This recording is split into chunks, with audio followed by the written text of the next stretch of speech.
Get ready with me. Kay, wala lang. Oh my God, after this balay day, pero mapadayon ko og limpyo sa among balay. Ako lang lagi prep akong lips. And for today's video, ato to achieve ang Japanese makeup look. Kati man din ako maligo. Share ka lang. O para ma-achieve nato ang Japanese makeup look, dapat glowy atong nang sa ilas. So we will use this Glad to Glow to Radiance Glow Serum.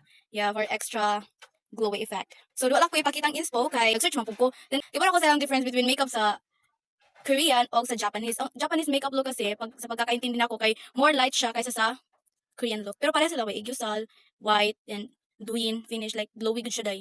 So mo ni karon to i-achieve, okay? So una na to tong brows. Ang ilang brows te kay di kay sa Korean makeup look is define ang ilang mga like ilang sila yung buhok sa imong brows ba. Pero sila is more on lang, ihapay lang nato ni. Anong giuna nato ang brows? Kay ambot nga no. Unya dapat day ang ilang brows is light gid siya. Pero dark ba ni kay akong buhok so dapat magamit yung tag brown. Dapat kay light brown. Ganyan ang mga brows nila te. Then something, di ko siya basta kailangan gani di siya laminated pero gusto ko nang laminated akong brows. So paughon lang day nako day. Kasi more on powdery kasi ilang brows, okay? So ato na siya paughon then mag-proceed na ta sa foundation. I will use this very light foundation. Light good siya pero di siya covery. Di siya wash coverage kayo so mablend ra ni sa atong skin, okay? Tanan akong puff diri day is very hugaw na gud siya. So wa na tay mapilian. So gamiton na lang ni nato. So look at that. Wash coverage tay. Like nakiklaro pa ako bugas. Oh, like di siya bugas like scar. Tungod sa bugas like that. Buhaton nimo ba sa like gani imong foundation nga gibutang. Syempre apila ni imong liugon niya, okay? So ako lang ni siya i-blend then balik lang ko. So I think mo na ni siyang finish. So i-brush off ko lang ni balik na pud akong brows like that. Matapos ating i-laminate, i-brush off na din na pod. Hindi siya laminated lang mga brows like ano ba. Pero kuan, dili siya define ang mga like basta if you know you know.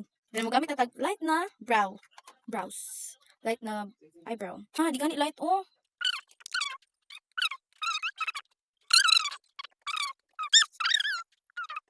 So yan, tinalinis ko na siya. So, where's the brush? Iba-brush off ko lang to hanggang matuyo siya te.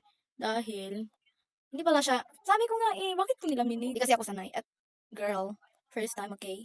Hindi kasi ko kayo magkuhan, I'm not certified, like, clean, mga cutie-cutie makeup look. Gusto ko yung, ganun, pop up.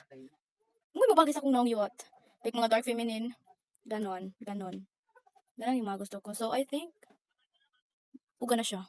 Then, di na to gamiton akong brows, eyebrow. Mangita ko diri og alternative. I have here kani pang brows man daw ko ni pero di ko siya ginagamit pang brows kay di siya pigmented. So karon I think murag mo ganun siya karon. So pag sinabing powdery, napaka-powdery nito. Okay? So di ko siya hapit maklaro no. Kaya mo na itong gusto i-achieve. Ito hindi hapit maklaro. Para nakikita ko yung difference between with and without. Kaya ba mo? I-edit ko ra na akong kanang inistoryaan ba. Yot. Ako mag-istorya kay very hinhin kayo. So, ambot. So, other side na naman. Okay.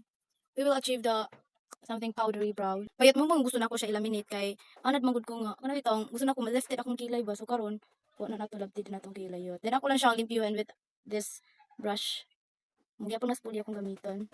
Then foundation lang akong gipang limpyo para shade match lang gyapon. Then that's all. Di ako mahilig mag-limpyo puro brows kay malimpyo na kasi siya pag ako siya i-laminate. Karon may laminate. So let's go limpyo in this brows. Ya ato beto na tangtang ang foundation diri ada pita. So let's go. Tapos ana blend with this. Para wa siya ibugan edges. So I think this is it. This is the final brows look. So sa Korean makeup look, ila pa ning i-brow gel kana maklaro pang bushy diri ada pita. So ila no na. And then let's proceed to the eyeshadow. So pag sinabi nilang light lagod like diri la ilang butangan og like color diri then shimmer all over the anulit, okay? So, gamitan nato is something light. It is one pink. Pero pa din ako magamit kay very di talaga bagay sa akong face. Okay, let's ano lang. Like dito gana like so lang ba. So, tap like tapping motion. Sa ila kasi is inani mga color din nga light. Klaro na silang skin because they have a very light skin, a very good skin. Okay. Ano side, okay. Like tap para ma-control nato ang kadamo sa product atong mabutang. Okay. Then ang ilang placement yun, nani good. Pero ambot lang ba sinapon sila dito yung mga bold makeup look para sa ila balik inana. Pero usually nani gud ang ilang type of makeuping themselves. Then I almost forgot to put concealer. So bagaon nato na atong concealer then. Okay. Mga dye. Bagaon ta ni atong concealer kay ganyan sila mag-concealer eh. Then this here. Like ang ilang gusto like diri is more concealer. Okay. Then di sila gusto feel na nila gusto gifan kay like that. Like gusto nila like nila lang face. So mamaya. This one here. Kaya natay mga bungot-bungot diha. Mag-wait lang po nga bagan mas-set siya din ha. Like pag ato siyang i-blend is nagod siya. Kagets mo? So let's do our contouring. Contouring, okay? So use a very gamatay nga contour brush para din hiya. And then sa ilong dang akong usual nga contour brush, this one. So akong usually nga pang contour brush is this one and also nawagtang te. So mo din siya. So dapat gamay siya kay gamay ra gud dapat ato ibutang. So dapat like this ang ilang mga contour inana mga products kay more on liquids kay dapat ma-achieve gihapon nato ang pagka-glowy so dapat dili ta magkunog mga matte. So this contour stick is very good naman kay di mo siya kaayo dark pero I think dark good gyapon siya. Ang ilang kasi itong may pagka-grayish, something like that. Something like this. Wait. This kind of shade, this one. Ito yung mga gusto nilang pang contour. So let's go with this. Like ibutan nato sa dili aron ma-control gyapon nato ang pigmented the pigment so dapat dili over kasi hindi nila masyadong ginaganan. Hindi nila masyadong something dinidefine yung lines nila dito. Basta hindi lang over sa flat. Okay? Maglalagay din sila dito. And I don't know if magbutang pa sila sa ilang forehead. But we will do that. For the sake of the Philippines. For the sake of this request. Okay? Let's go with this. It's okay not to cover up that scar. Because it's okay with me. I don't know if it is okay with you. Woo! Ang samang ko te! Nabuang na ba ko? Nabuang ba? Sinong may pakana nito? Okay. Then, pagkatimaan ni nato buhaton, ato lang ubuson ang atong gibutang no kay sayang siya and di natin inuusikan baka bigla na lang maubos to at wala na akong pambili. Let's proceed to our blending this. So, dapat ang pag-blend natin is very good. Then, like kita ka sa igba to make your under eye smoothly, blendy. So, let's use a mirror here para maklaro nato ang ka-blend. Okay, I think that's all. That's it. Then this here. Gentle lang para dili mga katag. Kaya wabay nag-set sa itong face. Okay. Pero I think magamit na powder. Pero kita kay dito mo gamit kay itong mga dry ba yan eh.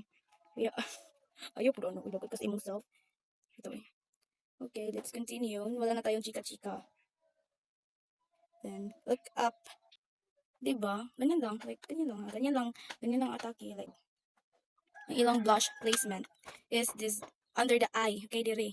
So, wag man ko na itong shades akong liquid blush. Man, akong liquid blush kasi kay very pang morena te. Or pang skin.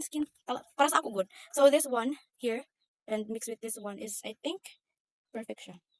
So, let's. So, ato ni gamitan na. This one, anay. Like, itak-tak na to kay para makontrol gyapon na to ang iyang ka damuon te. So, hinay-hinay lang.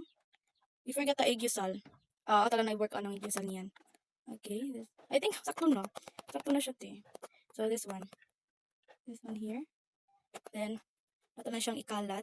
Okay, using this brush also. Usually my blush placement is para something lifted akong face, pero this one is not my thing. So pasensya ina. So dapat para ma-connect nato siya sa here, sa atong eyeshadow. So that's it. So now we will working on our aegyusal. So the aegyusal nila is something like that. Ganon ang aegyusal nila. So let's go.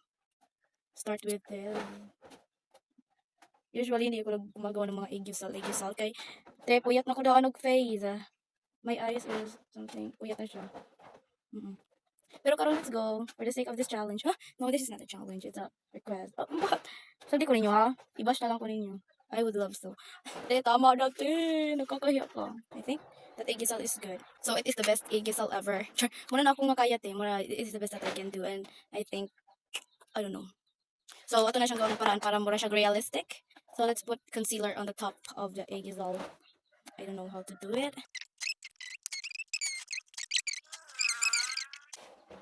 Walang hingahan te, di ko kasi ito ginagawa kaya ang hirap pala. Natanggal yung spoolie, pero okay lang. Okay lang yan. Nagpalit ko kaya nawagtang kaya siya. Share ko lang. At ngayon na nakita ko na, so gagamitin natin sa ganyan.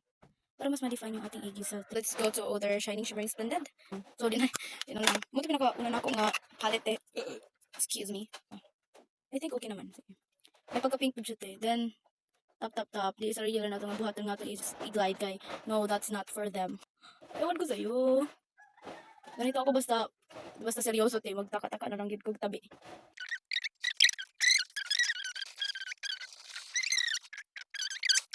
Creative makeup na lang yun. Tawag na lang to. This is the only pink that I can give to you. So from Pink Flash. So, matte kasi siya, be. So, let's go to top. Oh my God. Matte man siya. So, we will go to lip gloss. Pagkati maani. Kuha na natin siya with this Maybelline. So, like that's so pink. So, wala na siya. Pag mo, tingog na siya dahil, marag feel na ko na yung, and I don't know, ayaw ganahan po sila. Basta sila glossy kasi. Sprayan din natin ito. Okay, pwede po siya pang set. So, let's try it. Para more glow pa. Okay. Hindi ako sanay sa brows ko ngayon, okay?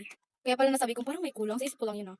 So, wala pala tayong eyeliner. So, ang eyeliner nila is, like, tili lang. Pinalow pag ginaday. Like, so, ubos ko na itong eyeliner. So, this is the final look. Hindi pang butangan ko lang siya mga molds, mga along te. So, comment down below if once sa pinyo gusto i-achieve ako na look. And I think, sana hindi kayo madismaya nito. So, bye-bye!